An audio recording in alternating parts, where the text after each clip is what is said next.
देखाणिया आउ शौकीन सासू। एबे देखंतु लीला जेबेठारु बाहा हेकी निज सासू घर को आसीथिला सीए निज सासू मीरा पांडे को सबु बळे बहुत गहना पिंधिबार देखिथिला।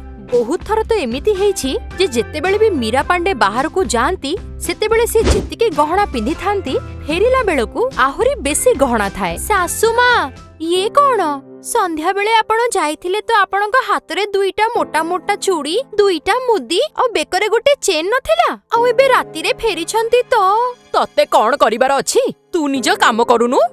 पार्टी रे बहुत स्त्री लोक माने पतला पतला चूड़ी पिंधि थिले एबे तांको सामना रे मोर स्टेटस तो देखा जिबा कथा ना। किंतु आपणक पाखरे ए सब कोठु आसिला तो बापा घर बाला तो जम्मा देई नाहंती मूर्ख कोठिकार। सासू को प्रश्न पचारुछि मु निज पर्स रे रखी कि नै जाइथिबी एइटा भाबी पारुनु। जा मो मुंडो खराब करना जा जाई कि निज काम करे। आ सासू मां अंटा हले कैट वॉक करी कि निज रूम रे चली जानती।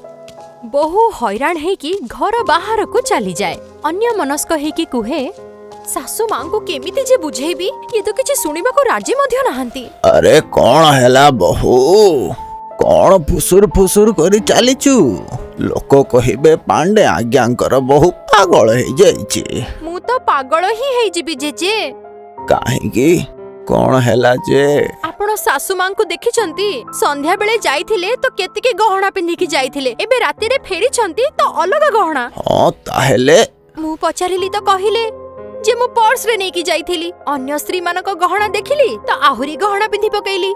देखो अरे तुम मानक पर्स रे तो पैसा छाड़ी जना नहीं कौन कौन थाए एटी समस्या कौन बहु एते राती रे गहना पिंधि जिबा आसीबा करिवे जदी कोनोसी अनिष्ट हे गला तो। अरे किछि हबो नाही बहु कार एते बळ आम साई रे किछि करि नबो। एइटा तो भलो कथा आपण मध्य सासू मांक परिका कथा कहउचंती। अरे साई रे नुहे साई बाहर की घर भीतर किछि हे गला तो आपणकर भी बयस हे गलानी आपण मध्य किछि बुझी पारु नाहंती। बहु घर बाहरे जेजेंको आ घर भितरे निज स्वामी को कही कि मध्य किछि फायदा हो नथिला कारण से निज सासू को मेंचे मेंचे गहना पिंधि जिबार सब बेले देखुथिला। सासू मां आज आपण पुणी एते की गहना पिंधि के जाउछंती बापा आपण मां को किछि कहू नाहंती काहेकी तो बापांको पैसा तो जमा 2टा कि 3टा हार पिंधिछि बाकी तो जो फैशनेबल पड़ोसी नुहंती तोर कृष्णा आंटी ताठू मागिनिए। कृष्णा आंटी को ठारू हाँ ता पाखरे बहुत गहना अछि सबु प्रकार रो अछि जेते बेले जहा दरकार पड़े मु मागी की पिंधि निए पुणी जाई की फेरई दिए। किंतु सासू मां कोन दरकार काहाठू मागी करी पिंधिबा जेति की आपणक पाखरे अछि। ए बहुरानी तू तो ज्ञान निज पाखरे रख सीए मोर बहुत बढ़िया सांग आ बहुत पैसा वाला भी ता पाखरे एते गहना अछि जे मु ताठू मागी करी आणे तापरे भी ता पाखरे किछि कम हुए नहीं। किंतु मागी करी तो कौन करिबी 2टा गहना पिंधि की बुलिबी। अरे निज स्टेटस बनेबा पई पिंधिबा को पड़े। लीला निज सासू को बहुत बुझेबा को चेष्टा करिला किंतु सासू को ऊपरे तार कथार कौनसी प्रभाव पड़िला नहीं। एमिति गोटे दिन दक्षिणार गोटे बहुत भलो सांगर झियर बाहागरे एमाने समस्त को निमंत्रण दियागला तेणु सासू मां सबुदिन परी निजको बहुत गुड़े गहना पिंधे रेडी हे गले।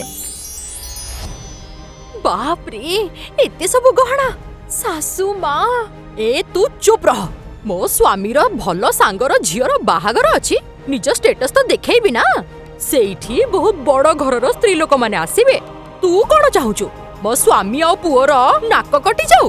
मु तो कहूची तते जहा गहना दरकार तू मते कह मु तो पाई भी नहीं आसीबी। सासू जेते बेले एई कथा कहि दियंती तो बहु पाखरे चुप रहिबा अपेक्षा आउ कोनोसी रास्ता बंची नथिला। से माने बाहागर रे जाई बहुत राती रे घर को फेरिथिले आ घरे आसीकी सोई पड़िथिले। सकाळे निद खोलिला परे जेते बेले सासुमा उठिले तो घरे जोरदार पाटीतुंड हैला। बाहागररू फेरिला परे राती रे से जो गहना गुडी को काढी थिले से सबु गहना चोरी हे जाइथिला। Oh, no! अरे पुण्य अरे पुआ पुण्य अरे बहु ए बहु अरे कोठी मरी गलो समस्ते। କଣ ହେଲା ମା? କଣ ହେଲା? ପୁଅ ମୋର ସବୁ ଗହଣା ଚୋରି ହେଇଗଲା। ହଁ? କେମିତି? ରାତିରେ ଗହଣା କାଢିକି ତ ଏଇଥିରେ ରଖି ଦେଇଥିଲି। ଖୋଲା ଝରକା ଥିଲା, ଚୋର ସେଇଠୁ ପଶି ଆସିଥିବ ଆଉ ଚୋରି କରି ମୋ ଗହଣା ନେଇଗଲା। ଆରେ ବୋଉଲୋ, କଣ ହେଇଗଲା? ମୋ ଗହଣାକୁ କିଏ ନେଇଗଲା? ମୁଁ ଏବେ କଣ କରିବି? ଓହୋ ମା, ଏଇ ତମେ କଣ କରିଦେଲ? ଆରେ ମା, ଖୁଲାରେ ଗହଣା ଛାଡିକି କିଏ ଶୋଇ ପଡେ କି? କହ ତ। ଭୁଲ ହେଇଗଲା ପୁଅ, ଏବେ କଣ ହେବ? ସେଇଥିରେ ତ 16 ଲକ୍ଷର ଗହଣା ଖାଲି ଆମ ପଡୋଶୀ କ୍ରିଷ୍ଣା ଆଣ୍ଟିଙ୍କର ଥିଲା। କଣ? 16 ଲକ୍ଷ ଟଙ୍କାର ଗହଣା? ସେହି ବି କ୍ରିଷ୍ଣା ଆଣ୍ଟିଙ୍କର? ହଁ ପୁଅ, ହେ ଭଗବାନ, ଏବେ କଣ ହବ? କ୍ରିଷ୍ଣା ତ ୟାର ପଇସା ନେଇକି ହିଁ ରହିବ। ଆଉ ଯଦି ମୁଁ ନ ଦେଲି ତାହେଲେ ସେ ପୁଲିସକୁ ଡାକିଦବ। ଆରେ ମା, 16 ଲକ୍ଷ ଟଙ୍କାର ଗହଣା କିଏ ମାଙ୍ଗି କରି ପିନ୍ଧେ କି ମା? ଏବେ ତ ଯାହା ହେଇଗଲା, ମୁଁ କଣ କରିବି ବୋହୁ? ତୁ ସତ କଥା କହୁଥିଲୁ, କିନ୍ତୁ ଏବେ କିଛି କରେ ବୋହୁ। ମୁଁ ଜେଲ ଯିବାକୁ ଚାହୁଁନି। ମୁଁ ଜେଲ ଯିବିନି। କିଛି କରେ ବୋହୁ, କିଛି କରେ। ହଁ ମା, ଚିନ୍ତା କର ନାହିଁ। ମୁଁ ଏବେ ଯାଏ ପୁଲିସ ଷ୍ଟେସନ ଫୋନ କରେ। ଠିକ ଅଛି ମା, ସବୁ ଠିକ ହେଇଯିବ। ଆରେ ପୁଲିସକୁ କଲ୍ କରିଲେ କଣ ହେବ? କ୍ରିଷ୍ଣାକୁ ତାର ଗହଣା ତ ଦେବାକୁ ହିଁ ପଡିବ ନା। ସେ କହୁଥିଲା ତାକୁ ବି ଆଜି ଗୋଟେ ବାହାଘରରେ ଯିବାର ଅଛି, ତାକୁ ଫେରେଇବାକୁ ତ ପଡିବ। 16 ଲକ୍ଷ ଟଙ୍କା ମୁଁ କୋଉଠୁ ଆଣିବି? ଲାଗୁଛି ମତେ ଏବେ ଜେଲ ଯିବାକୁ ହିଁ ପଡିବ। ମୋ ପାଖରେ ତ ମାତ୍ର 2 ଲକ୍ଷ ଟଙ୍କାର ଗହଣା ଅଛି। ଆପଣ ଚିନ୍ତା କରନ୍ତୁନି ଶାଶୁମା, ମୋ ପାଖରେ 8 ଲକ୍ଷର ଗହଣା ଅଛି। 10 ଲକ୍ଷ ଆମେ କ୍ରିଷ୍ଣା ଆଣ୍ଟିଙ୍କୁ ଦେଇଦବା।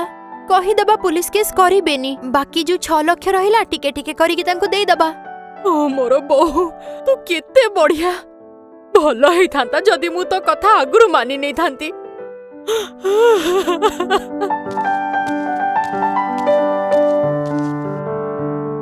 ଓଏ ମୀରା, କାଲିର ପାର୍ଟି କେମିତି ଥିଲା? ତତେ ଆଉ ତୋ ଗହଣାକୁ ତ ସମସ୍ତେ ଦେଖୁଥିବେ। ହଁ, ମୁଁ ନା ସେ ଗହଣା ଗୁଡିକ ବହୁତ ସଉକରେ କିଣିଥିଲି। ସତ କହୁଛି। ଆଣି ଦେ, ଦେ ମୋ ଗହଣା ଦେଇଦେ, ବାହାଘରରେ ଯିବାର ଅଛି। ଓଏ କଣ ହେଲା ମୀରା? ତୋ ଦେହ ଠିକ ଅଛି ତ? କିଛି ବି ଠିକ ନାହିଁ କ୍ରିଷ୍ଣା। କାଲି ରାତି ଆମେ ଲେଟରେ ଆସିଲୁ। ମୁଁ ସବୁ ଗହଣା କାଢି ଏଇଥିରେ ରଖି ଦେଇଥିଲି। ରାତିରେ ସବୁ ଚୋରି ହେଇଗଲା। କି? ଚୋରି ହେଇଗଲା? ଓଏ, ସେଇଟା ତ ମୁଁ ବହୁତ କଷ୍ଟରେ, ବହୁତ ସଉକରେ କିଣିଥିଲି। ମତେ କ୍ଷମା କରିଦେ କ୍ରିଷ୍ଣା, ମତେ କ୍ଷମା କରିଦେ। ମୋ ଦ୍ୱାରା ଭୁଲ ହେଇଗଲା। ହଁ ଆଣ୍ଟି, ଆପଣଙ୍କ ଗହଣାର ପୁରା ଦାମ ଆମେ ଦେଇଦବୁ, କିନ୍ତୁ ଦୟାକରି କୌଣସି ଲିଗାଲ ଆକ୍ସନ ନିଅନ୍ତୁ ନାହିଁ। କାରଣ ଆମ ପାଖରେ ପୁରା ପଇସା ନାହିଁ, କିନ୍ତୁ ଆମେ ଧୀରେ ଧୀରେ କରି ସବୁ ପଇସା ଦେଇଦବୁ। ସତରେ। ଆଚ୍ଛା କୁହନ୍ତୁ, ଆପଣଙ୍କୁ ସେ ଗହଣା ପାଇଁ କେତେ ପଇସା ଦବାକୁ ପଡିବ? 16 ଲକ୍ଷ। କିନ୍ତୁ ଏତେ ପଇସା ଆମ ପାଖରେ ନାହିଁ କ୍ରିଷ୍ଣା। କିଛିଟା ପଇସା କମ ପଡୁଛି। କେତେ କମ ପଡୁଛି? 6 ଲକ୍ଷ। ଏଇଟା କଣ କମ? ଏତିକି ତ ସ୍ତ୍ରୀ ଲୋକଙ୍କ ପାଖରେ ଗହଣା ବି ନଥାଏ। ଓଏ ମେନୁ, କିଛି ଜଣା ନାହିଁ। ମତେ ତ 16 ଲକ୍ଷ ଟଙ୍କା ଦରକାର, नहीं तो खन्ना साहब मो जीवन खाइजिबे। किंतु मु एते पैसा कोठु आनिबि कृष्णा? ओए एटा तो गहना पिंधिबा ओ हजेबा आगुरु भाबिबार थिला ना। मो बहु सत कथा कहूतिला, सबुदिन मते बुझौतिला जदि किछि अनिष्ट हेगला तो। किंतु मु तो ता कथा ही सुनिलिनी। जदि सुनी थांती ताले आज ए दिन देखिबाकू पड़ी न थांता। एईटा पाई कोंती मीरा, एई नुआ जेनेरेशन टा आमोटू बेसी जाने, आमोटू बेसी चालाक थाए। तांको सबु कथा नाही, किंतु किछि किछि कथा सुनिबारे ही आम पई भलो हुए। तो जेजे आपण आगुरु बुझाई पारु नथिले? देखो जेबे घर बहु बुझाई पारिला नाही, साइरो जेजे कोन बुझाई दे थांते। बोधे बुझी जाई थांती जेजे। एबे आपण खन्ना साहबंकु कथा कहि बुझाई दियंतु।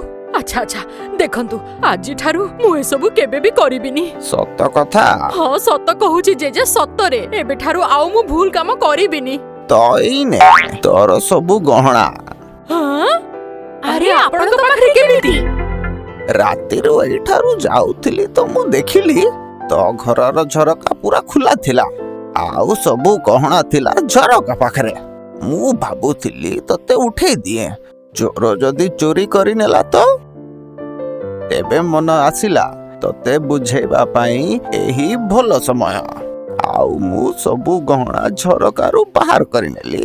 ଓହୋ ଜେଜେ, ଆପଣ ତ ମତେ ସତରେ ବହୁତ ଭଲ ପାଠ ପଢେଇ ଦେଲେ। ଯଦି ସତରେ ଗହଣା ଚୋରି ହେଇ ଯାଇଥାନ୍ତା ତେବେ ଏଇ ଗହଣାର ପଇସା ଚୁକେଇବା ପାଇଁ ମୋର ଆଉ ବୋହୁର ସବୁ ଗହଣା ଚାଲି ଯାଇଥାନ୍ତା। ତାପରେ ଜଣା ନାହିଁ ଏତେ ମହଙ୍ଗାଇରେ ମୁଁ ପୁଣି ଏସବୁ କିଣି ପାରିଥାନ୍ତି କି ନାହିଁ। ତାହା ପାଇଁ ତ କହନ୍ତି ମୀରା, ଆମ ମଣିଷଙ୍କ ପାଖରେ ଯାହା ଯେତି ଥାଏ ସେହିଥିରେ ଖୁସି ଥିବା କଥା। ଲୋକଙ୍କଠୁ ମାଗି ନିଜକୁ ବଡ଼ ଦେଖେଇବା ଆଶାରେ କେବେ କେବେ ଆମେ ନିଜର ଧନ ସମ୍ପତ୍ତି ବି ହାରି ଯାଇପାରୁ।